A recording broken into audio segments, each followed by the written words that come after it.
खामोश वाकयात में नए आने वाले दोस्तों से गुजारिश है कि चैनल को ज़रूर सब्सक्राइब कर दें और बेल आइकन पर ज़रूर क्लिक करें ताकि हर नई आने वाली वीडियो का नोटिफिकेशन आपको बर वक्त मिल सके। तो चलते हैं आज के एपिसोड की जानिब। अस्पताल के कॉरिडोर में दीवार पर सर टिकाए खड़ा था।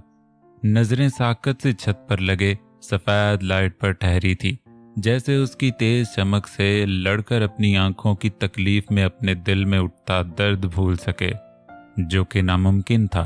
जब दवा ही दर्द बन जाए तो जिंदगी की उम्मीद मांद पड़ जाती है। जिसे टूट कर चाह वही तोड़ दे तो बाकी कुछ नहीं रह जाता। जब आप किसी को पागलों की तरह चाहे और वो साबित कर दे कि आप सच में पागल हैं, तो दिल शीशे की तरह टूट कर बिखर जाता है। अंदर एक शोर सा बरपा हुआ था, लेकिन बाहर खामोशी थी, गहरी खामोशी, क्योंकि वो लोग हमेशा खामोश रहते हैं जिन्हें मालूम है कि कुछ उनके दर्द को बयान करने में काम नहीं आ सकता। ना अल्फाज, ना आंसू, ना शिकवे। वो भी खामोश रहता था और अब भी खामोश था। अपने जब्त का दामन थामे, आंखों की नमी को अंदर छुपाए, ब्लैक शर्ट और जीन्स पर खून के दाग और गर्दन और हाथों पर सूखे खून के निशान, बिखरे से बाल, सुर्ख उदास आंखें और चेहरे पर वीरानगी के साए। आते जाते लोग कभी हैरत और कभी अफसोस से उस शानदार शख्सियत के मालिक मर्द की हालत देखते रुक जाते, जो पिछले 1 घंटे से किसी पत्थर की तरह बेहरकत खड़ा था, इतना के पलकें भी नहीं झपकती थी। उसकी नजरों के सामने लहराता वो मौत का मंजर, उसका सुर्ख लहू, उसकी दर्द से तड़पती आंखें।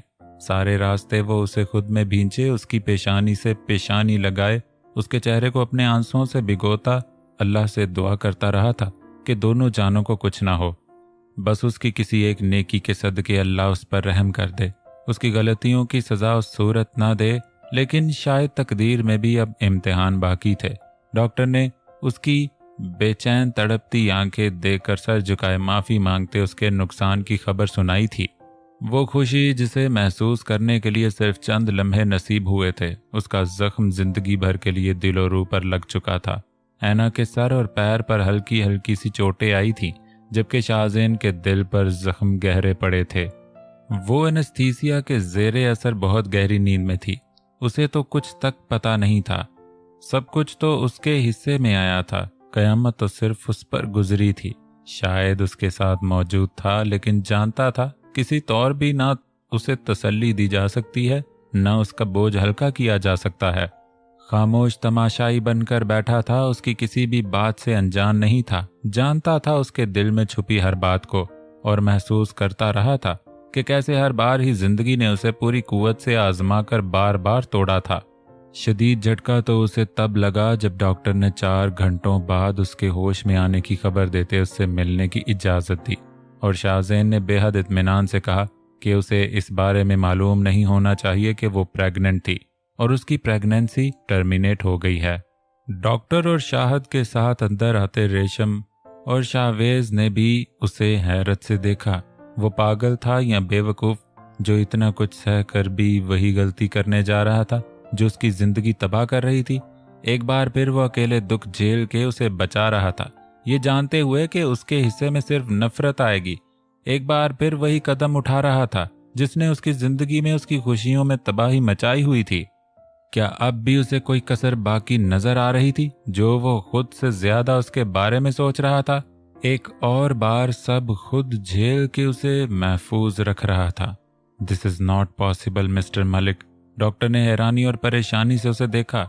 उसका पेशानी से बाल पीछे ले जाता हाथ रुका। डॉक्टर का गजबनाक अंदाज में घूरता उसके सफेद कोट का कॉलर पकड़कर खींचा। You have to do it possible, understand? उसने शोले बार नजरों से उसकी आंखों में देखते इतने सर्द लहजे में कहा कि वो डॉक्टर काम कर रह गया, जबकि वो तीनों भी उसके जनूनी अंदाज पर परेशान उसकी शक्ल देख रहे थे। शाहज़ेन क्या कर रहा है? छोड़। शाहद ने उसका हाथ हटाते डॉक्टर को आजाद किया और उसे पीछे खींचा। डॉक्टर लम्हे में वहां से फरार हुआ कि जैन की खूनखार नजरें अब भी उस पर थीं। जैन ने बाजू झटकते खुद को छुड़ाया। ये क्या कह रहे हो तुम जैन? इतना सब कुछ होने के बाद भी वही गलती दोहराना चाहते हो? इतनी बड़ी बात छुपाओगे? रेशम ने आगे बढ़ते उसे गुस्से से देखा। उसने महज नजरअंदाज करते रुख बदला शावेज खामोश खड़ा था, समझ नहीं आ रहा था कि किसे गलत कहे किसे सही। बहुत ही मुश्किल मोड़ था। उसे कोई फर्क नहीं पड़ेगा जैन, बल्कि वो कभी समझ ही नहीं पाएगी। कसूरवार तुम्हें ही बना देगी। फिर उसे नजर नहीं आएगी तुम्हारी तकलीफ, उसे सिर्फ तुम्हारा झूठ नजर आएगा। रेशम उसकी खामोशी पर समझाने वाले अंदाज में बोली। उसकी बिखरी हालत देखकर ऐना के लिए गुस्सा बढ़ गया था। वो जो मुश्किल से मुश्किल औकात में भी अपने जब्त की तौहीन नहीं होने देता था, उसकी पलकों पर नमी देखकर अंदाजा हुआ था कि वो किस हद तक कुर्ब में है। मैं उसके देखने या समझने का मोहताज नहीं, मैं वो करूंगा जो मुझे करना है। वो उसकी तरफ देखे बिना बेतासुर लहजे में बोला। रेशम की उसकी बात और उसकी सोच पर आंखें फैल गई। इस बार नहीं जैन, इस बार उसे भी मालूम होना चाहिए कि उसकी गलती कितनी बड़ी है। वो गुस्से से सर नफी में हिलाते बोली। वो तुम पर भरोसा नहीं करती, ना करे। प्यार नहीं करती, ना करे, लेकिन तुम्हें यूं बार बार मारने का हक नहीं है। उसे बताना ही होगा कि उसकी जिद ने आज क्या किया है। वो चेहरे पर फिसलता आंसू रगड़ते हुए बोली। शाहजेन ने उसकी बात पर उसे संजीदगी से देखा। तुम बताओगी उसे? इतना ठंडा लहजा था कि शाहवेज और शाहद भी परेशान होकर उन दोनों को देखने लगे। हाँ, तुम नहीं बताओगे तो मैं बताऊंगी। मुकाबल में भी रेशम थी, जो अकेली उससे बिना डर के बात करती थी। निकलो यहां से, अभी के अभी। शाहजेन दांत पीसते उसकी आंखों में देखते कहा और उसे पीछे धक्का दिया। वो शाहवेज के कंधे से टकराई, उसे हैरत और खफगी से देखने लगी। भाई! शाहवेज ने उसे गुस्से से देखा। उसकी ज़हनी हालत का अंदाजा था, लेकिन इसका ये बर्ताव नाकाबिले यकीन था। अभी के अभी इसे लेकर जाओ यहां से, वरना मेरा हाथ उठ जाएगा। वो उसके कुछ कहने से पहले ही बोल पड़ा। तुम सही नहीं कर रहे जैन, वो तकरीबन चिल्लाई। शाहवेज ने उसे खुद से लगाते संभालने की कोशिश की। अगर सही गलत को इतनी अहमियत दी होती तो आज यहां नहीं होता। वो उसके चेहरे पर एक नजर डालते बोला और वहां से निकलता चला गया, क्योंकि ऐना से मिलने का, उसे देखने का कोई इरादा नहीं था, वरना शायद खुद पर काबू नहीं रख पाता। शाहद भी उसके पीछे निकला, क्योंकि उसे इस वक्त अकेले छोड़ना बिल्कुल मुनासिब नहीं था। क्या अब भी तुम्हें गलत नहीं लगती? वो बाहर अपनी गाड़ी के करीब खड़ा डोर खोल रहा था जब शाहद की आवाज पर पलट कर उसे देखा। लगती है, लेकिन मैं इस दिल का क्या करूं जो मेरी नहीं सुनता उसके मामले में। उसने कहते नजरों का जाविया बदला। ऐसा लगा जैसे उसकी बेबसी बोल रही हो, और जो मिला है उस दिल की मान कर क्या वो कम है? अपने लिए क्यों नहीं लड़ते तुम कभी? शाहद ने उसे तासुफ से देखा। अपने लिए किसी अपने से लड़ना पड़े तो जीत के भी हार जाने का डर होता है, और वो तो। उसने बात अधूरी छोड़ते सुर्ख निगाहें जमीन से उठाकर उसकी जानिब देखा, जिनमें बेइंतहा दर्द था। शायद खामोश उसे देखता रह गया। You know what's most painful? That I still can't control this feeling. वो ना वापस हॉस्पिटल आया था, ना उसकी खबर ली थी। न चाहते हुए भी, लाख कोशिश के बाद भी वो उसे सोचने से खुद को रोक नहीं पा रही थी। कहते हैं दर्द में खुदा याद आता है, माँ याद आती है, और वो जो दिल के बेहद करीब हो, जिसके होने से दर्द भूल जाए। और वो भी उसे याद कर रही थी। बेचैन नजरें बार बार आहट पर दरवाजे की तरफ उठती और फिर उसे ना पाकर मायूस लौट आती। शाहवेज और रेशम ही उसके पास थे। शाहवेज ने तो नॉर्मल होकर उससे बात करने की पूरी सही की थी। हालांकि रेशम ने उसकी तरफ देखना, उससे बात करना तक जरूरी नहीं समझा, क्योंकि उस पर गुस्सा था। दिल चाह रहा था कि उस पर भड़ास निकाल दे, उसे उसकी गलती बताए, उसे खूब सुनाई, लेकिन मजबूर थी कि कुछ नहीं कर सकती थी। और वेज को डर था कि कहीं जज्बात में आकर वो ऐना को सब बता ना दे, इसलिए जल्द से जल्द वहां से ले जाना चाहता था। ऐना ने भी उसे नजरअंदाज किया, क्योंकि अपनी तरफ से वो उससे नाराज थी। डॉक्टर ने उसे क्या कहकर मुतमिन किया था, उसके सवालों का क्या जवाब दिया था, क्या झूठ बोला था, कोई नहीं जानता था। लेकिन एक और बार इतनी बड़ी बात उससे छुपाई गई थी। उसे ना अपने अंदर पलती एक मासूम जान के होने का इल्म हुआ था, ना उसके खो जाने की खबर थी। हालांकि अपने अंदर का खालीपन उससे शिद्दत से महसूस हो रहा था, लेकिन उसके पूछने के बाद भी उसे किसी ने नहीं बताया कि ऐसा क्यों हो रहा है। उसका दिल दुख रहा था, कुछ अलग ही गम खाए जा रहा था, लेकिन उसकी वजह से वो लाइल्म थी। अगले दिन जब हॉस्पिटल से डिस्चार्ज होने के बाद शाहवेज ने उसे फोन करके अपने जाने का कहा, तो वो वापस आया था। तब रेशम और वेज वापस जा चुके थे, और वो जो सारी रात पता नहीं किधर भटकता रहा था, दरवाजा खोलते एक पल को थमा था उसका सामना करने के ख्याल से। कल से अब तक उसी बिखरे हुए हुलिये में था। खुद का कोई होश नहीं था, यहाँ तक कि कपड़े भी वही खून के निशानात वाले बेतरतीब से, खुद से लापरवाह।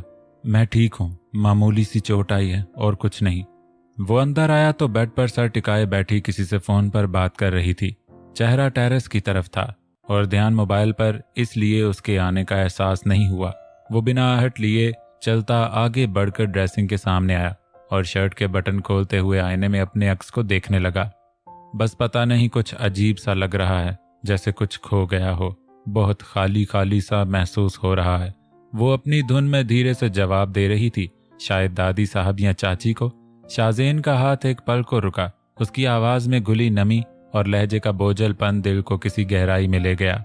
नजरें उसके अक्स पर जाए इससे पहले ही वो शर्ट अध खुली छोड़े वहां से हटकर बाथरूम में बंद हो गया और दरवाजे की आवाज पर रहना ने चौंक कर पलट कर देखा। खाली कमरे में नजरें उसे ढूंढने लगी, लेकिन वो नहीं था, बस उसका एहसास था। वो शावर के नीचे कपड़ों के साथ खड़ा पानी की कूलिंग बढ़ाए उसकी ठंडक में जलते दिल की तपश कम करने की कोशिश कर रहा था। जब दिल कोयले की तरह सुलग रहा हो तब खामोशी और जब्त नामुमकिन होता है, लेकिन उसने तो जैसे जब्त और बर्दाश्त की तमाम हदें पार करने की ठानी हुई थी। आज तक भी उस पर कायम रहा था और अब भी। उसकी भीगी पलकें झपकी तो ठंडे पानी में गर्म तपश देते आंसू शेव में जज्ब होने लगे। उसने आंखें बंद करके जलती आंखों की नमी को अंदर उतारा और कितनी ही देर बंद आंखों से खड़ा रहा साकिन। बंद आंखों के पर्दे पर अपनी माँ की मौत का मंजर लहराया, उनका रुकती सांसों के दरमियान उससे बात करना और अचानक सांसों का रुक जाना। तब भी वो रोया था कितने ही दिनों तक। अनायत ही भीगी आंखें, बेचैन चेहरा, बेबस जिंदगी नजर आई। तब भी वो रोया था, बेआवाज, बेआंसू, लेकिन बेइंतहा। ऐना का वहां से गिरना, अपने हवास खोना, खून में उसके हाथों का भीगना, अपने पेट पर हाथ रखे तड़पना। उसने एकदम से आंखें खोली। सुर्ख लहू होती आंखों में कयामत खेज कहर उतर आया। दर्द, तकलीफ, दुख, गम, हर एहसास इस नए रंग के पीछे छुप गया। उसकी हर तकलीफ की वजह, हर दर्द के जिम्मेदार उसे चोट पहुंचाने वाले के ख्याल ने दिल और निगाहों में नफरत के शोले भर दिए। लब सख्ती से भींचे उसने दोनों हाथों से भीगे बालों को पीछे किया और शावर के नीचे से हटा। उसके हर जज्बे में जुनून था, बेपनाह शिद्दत थी। उसकी मोहब्बत में भी पागलपन की हद तक दीवानगी थी। उसके दर्द में भी बेशुमार शिद्दत थी और अब उसकी नफरत भी उतनी ही शदीद कि उसके हर जब्त को तोड़कर रगों में जुनून बनकर इंतकाम की आग बढ़ा रही थी। वो बिना शर्ट के गीले बालों में हाथ घुमाते बाहर आया तो ऐना की नजरें उसी पर थीं। दिल बेरफ्तार धड़का, आंखें भीग कर बहने लगी। जाने क्यों उसे शिद्दत से उसके सहारे की जरूरत महसूस हो रही थी। दिल चाह रहा था कि वो सीने से लगा ले, हमेशा की तरह उसे थाम कर खुद में गुम कर दे ताकि वो अपने अंदर की तकलीफ को भूल जाए। शायद आदत हो चुकी थी उसकी, क्योंकि वो हर हाल हर वक्त में साथ होता था। और यही आदत आस दिलाए हुए थी कि अब वो महसूस कर लेगा उसकी नजरों को। लेकिन जो खुद बिखरा हो वो किसी का सहारा नहीं बन पाता। उसकी आस को तोड़कर वो शर्ट को कंधे पर डाले वहां से निकलता चला गया और वो उसकी पुश्त को देखती बेआवाज रो दी। भाई आप? रात के खाने पर सब डाइनिंग टेबल पर मौजूद थे। रोशाने की हैरत और खुशी से चहकती आवाज पर सब ने उसकी नजरों के ताकुब में देखा जहां वो दरवाजे से अंदर दाखिल हुआ था। ब्लैक जीन्स और स्काई ब्लू शर्ट में हमेशा की तरह चेहरे पर मुकम्मल संजीदगी लिए आगे बढ़ रहा था। उसकी अचानक आमद से जहां दादी साहब और बाकी सब खुश हुए थे, वहीं रेशम और वेज हैरान परेशान हुए थे, क्योंकि सिर्फ वो दोनों ही असल सूरत से वाकिफ थे और ऐसी सिचुएशन में उसका यहाँ आना नॉर्मल या बेवजह तो नहीं था। चाची सबको उन्होंने महज ऐना के एक्सीडेंट की बात बताई थी। प्रेगनेंसी वाली बात किसी को नहीं पता थी सिवाय दोनों और रुखशंदा के। वो अंदर आया और एक नजर उन सब की तरफ देखकर रुखशंदा को वहां ना पाकर ऊपर की तरफ बढ़ गया, जो उसकी आमद पर खुशगवार हैरत में मुब्तला थी। उसका गैर मामूली संजीदा अंदाज और सुर्ख आंखें देखकर तशवीश में मुब्तला हो गए। दादी साहब उसे आवाज देती रह गई, लेकिन वो बिना रुके मजबूत कदम उठाता सीढ़ियां पार करता गया। उसे ऊपर रुखशंदा के कमरे की तरफ जाते देखकर सबसे पहले वेस होश में आता उसके पीछे गया कि वो गुस्से में कुछ कर ना दे। वो उसे कुछ पूछता, कहता या रोकता उसके पहले वो लात मारकर धाड़ के साथ दरवाजा खोलता अंदर जाकर दरवाजा बंद कर चुका था। भाई! वेज ने दरवाजे को धकेलते उसे पुकारा। सभी हैरान होते ऊपर की तरफ बढ़े जहां वेज मुसलसल दरवाजा बजाता उसे आवाज दे रहा था। ये क्या बदतमीजी है शाहजेन? रुखशंदा जो अपनी धुन में मगन बैठी टीवी देख रही थी, उसके दरवाजा खोलने पर हड़बड़ाकर उठ बैठी और उसे दरवाजा बंद करते देख के उसके औसान खता हो गए। तुम यहाँ क्या कर रहे हो? क्यों आए हो यहाँ? वो उसे कदम अपनी तरफ बढ़ाते देखकर पीछे होती गई। रंग खौफ से सफेद पड़ गया। उसकी आंखों में गजब का जुनून और आग देखकर गला खुश्क होने लगा। तुम्हें तुम्हारे अंजाम तक पहुंचाने, उसने स्पॉट लहजे में कहते कुछ फासले पर रुककर गन निकालकर उसके सामने तान दी, जिसे देखकर रुखशंदा के तो हवास गुम हो गए। ये वो खौफ से हकलाती कभी उसकी शोला बार निगाहों को, कभी उसके हाथ में बंदूक को देखती गई। देखो शाहजेन, मैंने कुछ नहीं किया, सारी गलती ऐना की है, वो लड़की जानबूझकर। वो खौफ के मारे चिल्लाई जब शाहजेन ने दूसरे हाथ की उंगली होंठों पर रखे उसे चुप होने का इशारा किया। उसके लिए कोई ऐसा लफ्ज इस्तेमाल मत कर लेना जिसके बाद तुम्हारी मौत बद से बदतर हो जाए। उसकी सर्द निगाहें और उसका लहजा रुखशंदा के खौफ को दोबाला कर गया। ये सब क्या हो रहा है? शाहजेन बाहर आओ! वेज के आवाजें देने पर, मुसलसल दरवाजा बजाने पर भी कोई असर नहीं हो रहा था। सभी परेशान थे। जैन के डैड ने गुस्से से चिल्ला कर उसे पुकारा, लेकिन वो कब सुन रहा था। अंधा सिर्फ मोहब्बत के मामले में हूं, बाकी सब दोगुनी नजर से देख सकता हूं। अपने दुश्मनों की हर हरकत की खबर है मुझे। खामोश था तो सिर्फ इसलिए क्योंकि बर्दाश्त टूट जाने का डर था। खुद पर काबू नहीं रख पाता और वो कर जाता हूं जिसकी इजाजत नहीं। वो धीरे से बोल रहा था, लेकिन जाने उसके लहजे में ऐसा क्या था जो रुखशंदा को पहली दफा इस कदर खौफजदा कर रहा था। उसके अंदर एक जख्मी शेर नजर आ रहा था जो अपने चोट पहुंचाने वाले को निगलने को बेचैन था, और उसे नहीं रोका तो सिर्फ इसलिए कि वो जो कर रही है मोहब्बत में कर रही है, नफरत में नहीं। कोई डर नहीं था कि किसी के इरादे या कोशिशें कामयाब होंगे मुझे हराने में। उसने एक पल को नजरें उसके चेहरे से हटाई थी। बस ये अंदाजा नहीं था कि इन घटिया साजिशों में वो जान निशाना बनेगी जिसने सांसें तक लेना शुरू नहीं की थी। उसके होने का एहसास भी मुकम्मल महसूस नहीं किया था कि उसके खोने के गम ने जहर बनकर काटना शुरू कर दिया। उसके लहजे में दुख बोल रहा था, ऐसा नहीं होना चाहिए था। उसने एकदम से नजरें उठा के उसे ऐसे देखा कि उसके जिस्म में सर्द लहर दौड़ गई। मैंने नहीं मारा तुम्हारे बच्चे को, ऐना की बेवकूफ़ी की वजह से मरा है वो। अगर वो तुमसे मोहब्बत करती तो कभी किसी की बातों में नहीं आती। तुम पागल हो जो अब भी उसकी गलती नहीं देख रहे। मारना है तो उसे मारो। वो अपने खौफ को गुस्से की शक्ल देने की कोशिश करती उसके आगे बड़बड़ाने वाले अंदाज में बोली, मुझे नहीं मार सकते तुम वैसे भी, जानते हो ना।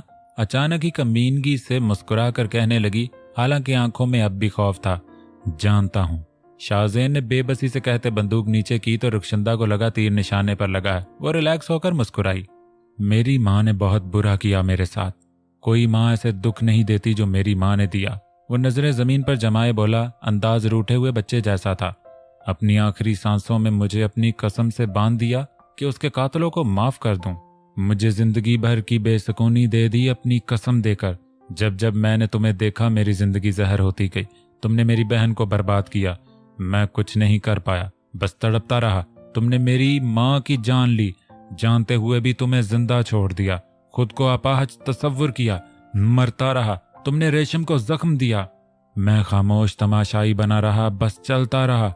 मेरी जिंदगी, मेरे अपने, मेरी मोहब्बत तुमने जहां वार किया मैं सहता रहा। वो सर झुकाए जमीन को देखता बोलता गया। रुखशंदा बार बार दरवाजे को देख रही थी कि किसी भी तरह वहां से निकल सके, लेकिन सामने वो पहाड़ की तरह उसका रास्ता रोके हुए था। लेकिन अब जो हुआ वो इंतहा से आगे था। उसने सर उठाए, उसे देखा। रुखशंदा ने खौफ से आंखें फैलाए उसे देखा। पैर कांपने लगे। इस बार तुमने मुझसे जो छीना है उसने शाहजेन के दिल को मार दिया, और दिल के साथ उसके सारे जज्बात, सारे एहसास भी खत्म हो गए। अब ना कोई लिहाज बाकी है, ना कोई ख्याल रोकने वाला। अब उस बेहिस पत्थर को ना कोई किस्म रोक सकती है, ना कोई वादा। उसके सर्द अंदाज और उसकी बात पर रुखशंदा सुन होके उसे देखने लगी। मेरी माँ मुझे माफ करे ना करे, मैं तुम्हें माफ नहीं करूंगा। आज इस सालों की आग को बुझा कर रहूंगा तुम्हारे गंदे खून से। उसने गन सामने किए उसके सर के निशाने पर रखी। अपने होश में रहो शाहज़ेन, मैंने तुम्हारी माँ को नहीं मारा, वो खुद मर गई खुदकुशी करके, क्योंकि डरपोक थी। वो खौफ से रोती पूरी कुव्वत से चिल्लाती बोली, दरवाजा तोड़ दो। उसके डैड ने रुखशंदा की आवाज पर गुस्से से कहा। वेज ने सर हिलाया और कंधे से दरवाजे को धक्का दिया। दादी साहब परेशान होकर रोने लगी थी। मेरी माँ कमजोर थी लेकिन बुज़दिल नहीं। वो शाहज़ेन और इनायत की माँ थी। उसने हमें लड़ना सिखाया था, भागना नहीं। वो गुस्से से देखता बोला, इतनी मजबूत नहीं थी कि अपनी किस्मत से लड़कर उसे बदल सके, लेकिन इतनी बुज़दिल भी नहीं थी कि जिंदगी से हारकर हराम मौत को गले लगा ले। उसकी आवाज में नमी घुल गई। मुझे सच जानने के लिए किसी सबूत की जरूरत है ना, तुम्हारी किसी दलील की, तो तुम मुझे मारोगे? तुम? अचानक ही वो ज़्याबी होकर हंसी। शाहज़ेन के तासरात में कोई फर्क नहीं आया। याद है ना, गलती से एक एक्सीडेंट किया था तुमने और उसके पछतावे में जी नहीं पा रहे थे। एक गलती के गिल्ट में मर रहे थे तुम और मुझे जानकर मारोगे? उसने तलखी से तंज किया। उसका गिल्ट था, लेकिन सिर्फ तब तक जब तक लगा कि एक मासूम की जान ली। शाहज़ेन ने जवाब देते सर हिलाया। लेकिन जिस दिन पता चला कि वो बेगुनाह नहीं था, वो गिल्ट खत्म हो गया। उसने लफ्ज चबाते हुए कहा। रुखशंदा की हंसी गायब हो गई। और जिस दिन उसकी हकीकत सामने आई, अपनी गलती पर फख्र महसूस हुआ जैसे आज होगा। उसने कहते के साथ ही ट्रिगर दबाया और गोली रुखशंदा के कंधे के अंदर पैवस्त हो गई। वो चीख पड़ी। उस वक्त दरवाजा टूटा और सब अंदर का मंजर देखकर दहल गए। जहां रुखशंदा अपना कंधा थामे दीवार का सहारा लिए खड़ी थी और जैन के हाथ में बंदूक थी। खौफ से रुखशंदा का अंग अंग कांप रहा था अपनी मौत को सामने देखकर। ये मेरी माँ को मारकर मुझे यतीम करने के लिए। उसने पहली गोली का हवाला दिया और दूसरी गोली चलाई। ये मेरे डैड और मेरी फैमिली को धोखा देने के लिए। उसने तीसरी गोली चलाई जबकि सब सुन पत्थर की तरह खड़े थे, जैसे होश ही ना हो। ये मेरी बहन की जिंदगी से खेलने के लिए। उसने धुंधली होती नजरों से देखते चौथी गोली चलाई। ये रेशम जैसी हर उस लड़की के लिए जिसकी बर्बादी में तुम शामिल थी। चौथी गोली रुखशंदा के पेट में लगी। रेशम की आंखों से आंसू बहने लगे। मुंह पर हाथ रखे अपनी चीख का गला घोंटा। सबके चेहरे खौफजदा थे। ये मेरी मोहब्बत के साथ खेलने के लिए, मेरी जिंदगी को तकलीफ देने के लिए। उसने पांचवी गोली उसके बेजान वजूद में दागते नफरत से कहा, और ये मुझसे मेरा वो हिस्सा छीनने के लिए जिसे महसूस भी नहीं कर पाया था। उसने कहते हुए छठवीं गोली उसके पार करते गन पर अपनी पकड़ ढीली कर दी। गन छूटकर जमीन पर गिरी और वो बोझल नजरों से रुखशंदा के बेजान खून में नहाए वजूद को देखने लगा।